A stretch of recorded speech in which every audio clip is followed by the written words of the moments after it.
Hello बच्चों, तो आप सभी का हमारे इस YouTube चैनल मिशन 2 पे आप लोगों का स्वागत है। तो बच्चों, आज हम क्लास 9th का आपके स्कूल में जो हुआ टेस्ट मैथ का, उसका आज हम उत्तर को बताने वाले, उसके हम आंसर की को बताने वाले। तो आप लोग फटाफट आंसर को मिला लो कि आज के जो टेस्ट हुआ उसमें से आप कितना नंबर लाने वाले हो। ठीक है, आप हमें कमेंट करके जरूर बता देना। चलिए स्टार्ट करते हैं और इसके एक एक क्वेश्चन को हम लोग देखते हैं और इसका सटीक सटीक उत्तर को जानते हैं। चलिए, इसका जो सबसे पहला क्वेश्चन दिया हुआ है, मूल बिंदु का निर्देशांक इनमें से कौन होगा। ये जो सवाल है बच्चों, आपको बताया गया सवाल है। आप लास्ट वाला सेट 4 देख के गए होंगे, तो आज आप लोग का टेस्ट बहुत ही मजेदार गया होगा। ठीक है, तो मूल बिंदु का निर्देशांक इनमें से कौन था, तो 0 0 था। मूल बिंदु का निर्देशांक 0 0 होता है। दूसरा सवाल देखो, क्या था, दो बिंदु ए तथा बी के निर्देशांक क्रमशः -3 5 है तथा -3 और 2 है तथा भुज ए और भुज बी का मान होगा। कहीं ना कहीं सवाल आप लोग का इसी तरीके का था। ठीक है, लास्ट में हमने बताया था। ठीक है, तो देखो इसमें से क्या करना था, भुज ए। ठीक है, भुज किसको कहते हैं, एक्स वाले को। ठीक है, तो ए वाले का भुज कितना है, ए वाले का भुज -3। ठीक है, और बी वाले का भुज कितना था, तो इसका भुज वाला कितना था, -3। अब इसमें से क्या करना था, आपको घटाना था, तो घटा देंगे तो -3 और माइनस माइनस +3, तो ये कट गया, तो क्या बचा, 0। तो इसका आंसर हो जाएगा 0। ठीक है, ऑप्शन नंबर ए जिन्होंने किया उनका बिल्कुल सही जवाब है। चलिए नेक्स्ट सवाल देखते हैं हम लोग। तीसरा नंबर जो सवाल पूछा गया था, एक बिंदु x अक्ष से 8 इकाई दूरी पर है तथा y अक्ष से ऋणात्मक दिशा में बिंदु का निर्देशांक इनमें से कौन होगा। अरे सवाल तो ये भी हम करवा दिए थे आप लोग को, बस 8 की जगह में 3 था आपका। ठीक है, तो x अक्ष से y अक्ष के ऋणात्मक दिशा में, तो यहाँ पे क्या है कि y जो है ऋणात्मक दिशा, मतलब कि y जो है माइनस में होगा। तो देख लो कि y इसमें माइनस कौन है, तो ये तो 8 जो है प्लस में है, यहाँ पे y 0 में है। ठीक है, लेकिन 8 इकाई दूरी पे है इसलिए 8 होगा। ठीक है, तो इसका ऑप्शन नंबर सी बिल्कुल राइट हो जाएगा। ठीक है, क्योंकि माइनस में है और 8 तक दूरी में है, इसीलिए 8 इकाई तक की दूरी में x अक्ष से। ठीक है, ऑप्शन नंबर सी करने वाले का बिल्कुल सही है। चलिए 4 नंबर सवाल देखेंगे आप लोग। क्या था, एक्स अक्ष पर स्थित सभी बिंदुओं का कोटि इनमें से कौन होगा। ठीक है, एक्स अक्ष पर सभी स्थित का कोटि का जो बिंदु होगा बच्चों, वो आपका होगा 0। ठीक है, याद रखना इस चीज को। ठीक है, और इसका जो right answer option number A हो जाएगा। चलिए नेक्स्ट क्वेश्चन देखते हैं। 5वां नंबर जो सवाल पूछा गया था, समान चिन्ह वाले भुज एवं कोटि किस चतुर्थांश में स्थित होता है। तो समान चिन्ह वाले, ठीक है, आपको कार्तीय तल भी समझा दिए थे। यहाँ पे प्लस प्लस होता है, यहाँ पे माइनस प्लस होता है, माइनस माइनस होता है, और यहाँ पे प्लस माइनस होता है। तो समान किस किस में है, तो पहला चतुर्थांश और तीसरा चतुर्थांश। तो ऑप्शन नंबर कौन सा है, ऑप्शन नंबर तीसरा, सी नंबर इसका बिल्कुल राइट हो जाता है। ठीक है, जिन्होंने सी किया होगा उसका आज बिल्कुल सही गया होगा। चलिए 6 नंबर जो सवाल पूछा गया था, क्या पूछा गया था, एक ही भुज वाले लेकिन अलग अलग कोटि वाले दो बिंदु स्थित है। ठीक है, तो वो कहां पे स्थित होगा बच्चों, तो वो होगा y अक्ष के समांतर रेखा। ठीक है, ऑप्शन नंबर सी इसका बिल्कुल राइट हो जाएगा। जिन्होंने किया होगा सी, उसका बिल्कुल सही। चलिए 7 नंबर जो सवाल पूछा गया था, क्या है, भुज का बिंदु किस किस चतुर्थांश में धनात्मक होता है। ठीक है, तो भुज का बिंदु हमने क्या बताया, plus plus, minus plus, minus minus, plus minus. ठीक है, तो भुज भुज क्या मतलब कि एक्स का मान किस चतुर्थांश में धनात्मक होता है, तो पहला वाला में देखो एक्स का मान धनात्मक है, और चौथा वाला में भी एक्स का मान क्या है, धनात्मक है। ठीक है, तो इसका ऑप्शन नंबर कितना हो जाएगा, पहला और चौथा कौन सा हो जाएगा, पहला और चौथा, ऑप्शन नंबर डी। देखिए चतुर्थ एवं प्रथम चतुर्थांश। क्लियर है। चलिए नेक्स्ट क्वेश्चन जो पूछा गया था, क्या है, 8 नंबर कि बिंदु -4 और 0, 7 और 0 स्थित है। तो कहां पे स्थित था बच्चों ये। ठीक है, तो एक बार देख लेते, इसको बना लेते फटाक से। ठीक है, -4 और 0 बोल रहा है, तो एक्स का मान माइनस किधर होगा, इधर होगा, और 0 बोला है तो ना ऊपर जाएगा ना नीचे, तो इस बिंदु पे आएगा। और इसी तरीके से 7 किधर जाएगा, एक्स वाले लाइन में, इधर आ जाएगा कहीं पे भी, और 0 होगा, ना ऊपर जाएगा ना नीचे आएगा।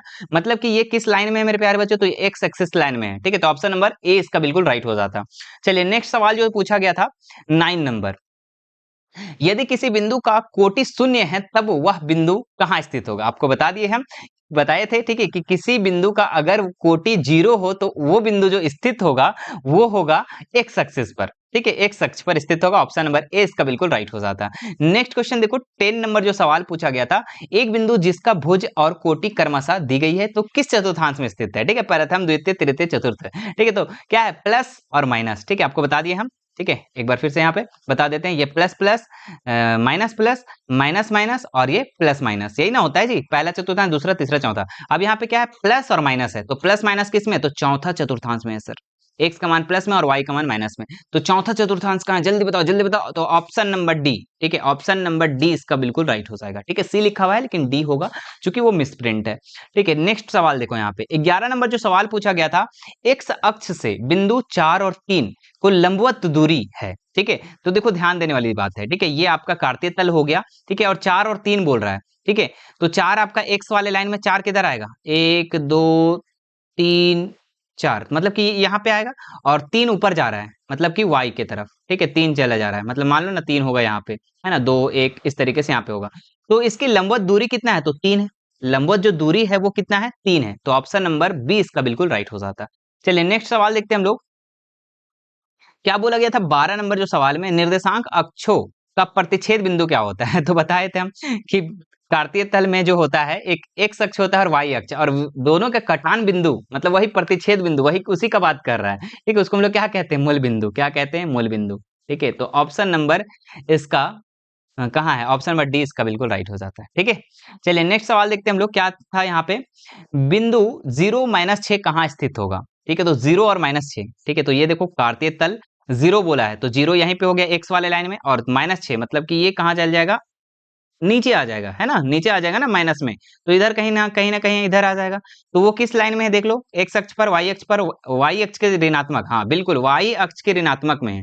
ये आपका ऊपर वाला धनात्मक होता है, नीचे वाला ऋणात्मक होता है। ठीक है, तो ये कहाँ पे चला जाएगा? तो सर ऑप्शन नंबर बी में हो जाएगा। ठीक है, तो ऑप्शन नंबर बी, अच्छा ए बी सी हो जाएगा ये ना। देखो कितना मिसप्रिंट किए हैं। ठीक है, टाइपिंग करने वाला मिसप्रिंट कर दिया। चलो देखते हैं 14 नंबर सवाल। 14 नंबर जो सवाल था इसको हटा देते हैं, और 14 नंबर का आंसर क्या होगा, सटीक आंसर वो हम लोग देखते हैं। 14 नंबर, चतुर्थ चतुर्थांश में स्थित बिंदु निम्न में से कौन होगा? तो चतुर्थ चतुर्थांश, ठीक है, मतलब ये पहला, ये दूसरा, ये तीसरा और ये चौथा। ठीक है, तो चतुर्थांश में क्या होगा? एक्स का मान प्लस में और वाई का मान माइनस में। तो एक्स का मान प्लस में और वाई का मान माइनस में कहाँ है? तो एक्स का मान प्लस में, वाई का मान माइनस में, तो ये ऑप्शन नंबर बी में है। ठीक है, 14 का बी नंबर इसका बिल्कुल राइट हो जाएगा। चलिए नेक्स्ट सवाल देखते हैं हम लोग। 15 नंबर जो सवाल पूछा गया था, ए का निर्देशांक पूछा था। ठीक है, तो ए कहाँ पे है? तो सर यहाँ पर है। और ए का निर्देशांक यहाँ पे देखो कहाँ पर है? तो देखिए यहाँ पे -6। ठीक है, एक्स का मान -6 और वाई का मान 5। ठीक है, तो -6 और 5 इसका राइट आंसर हो जाएगा। कहाँ पे है सर ऑप्शन? फटाक से मिलाते हैं। -6 और 5 कहाँ पे है? तो -6 और 5, ऑप्शन नंबर सी इसका बिल्कुल राइट हो जाता। ठीक है, तो ये जिन्होंने किया होगा उनका बिल्कुल सही होगा। नेक्स्ट सवाल देखो यहाँ पे।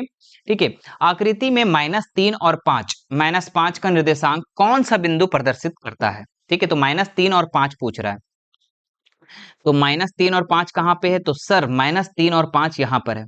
ठीक है, देख लो यहाँ -3 और ये -5। ठीक है, तो ई बिंदु है सर। तो ई बिंदु इसका बिल्कुल राइट हो जाएगा। ठीक है, तो ई बिंदु कहाँ है? तो ऑप्शन नंबर सी में। ठीक है, तो ये था मेरे प्यारे बच्चों, ठीक है, 1 से लेके 16 तक का सही सही उत्तर। आप लोग अब कमेंट करके बता दो कि आज के जो टेस्ट हुआ उसमें से आप लोगों ने कितना उत्तर सही किए हो। ठीक है, और लास्ट जो सेट हमने बताया था, चौथा सेट, ठीक है, उसमें से बहुत सारे क्वेश्चन आप लोगों को मिला है। ठीक है, और सेट हम 9th क्लास में हम 2 सेट को पढ़ने बोले थे, सेट 1 और सेट 4, और दोनों क्वेश्चन, दोनों जो सेट से है बहुत सारे क्वेश्चन मैच हुए हैं। बस थोड़ा सा क्या है ना, नंबर चेंज हुआ है भाई। ठीक है, नंबर चेंज हुआ है थोड़ा सा। ठीक है, तो नंबर तो चेंज रहेगा ही। ठीक है, क्योंकि आपको कॉन्सेप्ट से हम बताए थे, पूरे कॉन्सेप्ट को सिखा करके बताए थे, रट्टा नहीं मरवाए थे, क्योंकि हमारे क्लास में रट्टा नहीं मराया जाता है। ठीक है, हमारे क्लास में एकदम डायरेक्ट दिमाग में ठोका जाता है। जिनको दिमाग में ठुका गया होगा, ठीक है, बढ़िया से याद हो गया होगा, उसको तो बढ़िया आज एग्जाम गया होगा। चलिए फिर मिलते हैं नेक्स्ट वीडियो में। और इसी तरीके से आपको साइंस का भी तैयारी करना है, ठीक है, तो हमारे चैनल पर अगर नए होंगे तो सब्सक्राइब जरूर कर लेना, और घंटी वाले बटन को भी जरूर दबा लेना। और हमसे डायरेक्ट आप बात करने के लिए हमारे इंस्टाग्राम, टेलीग्राम और व्हाट्सएप का लिंक मैं डिस्क्रिप्शन में दे रखा हूं, वहां से आप हमें मिल सकते हैं, ऐड हो सकते हैं और बेझिझक कोई भी सवाल कर सकते हैं। और इसी तरीके का ऑब्जेक्टिव सवाल को कंप्लीट करने के लिए हमारे चैनल पर ज्यादा से ज्यादा विजिट करें। आपको बहुत सारे चीज, ऑब्जेक्टिव क्वेश्चन, सब्जेक्टिव क्वेश्चन, पूरे के पूरे चीज को मिलेगा। और 2024 की तैयारी के लिए भी हमारे चैनल पे बने रहेंगे। चलिए मिलते हैं नेक्स्ट वीडियो में। Thank you so much. और शेयर तो कर ही देना है, शेयर नहीं करोगे तो गलत बात है। ठीक है, शेयर करना है, नेक्स्ट काम में देरी नहीं करनी चाहिए। ठीक है, चलिए मिलते हैं नेक्स्ट वीडियो में। Thank you so much.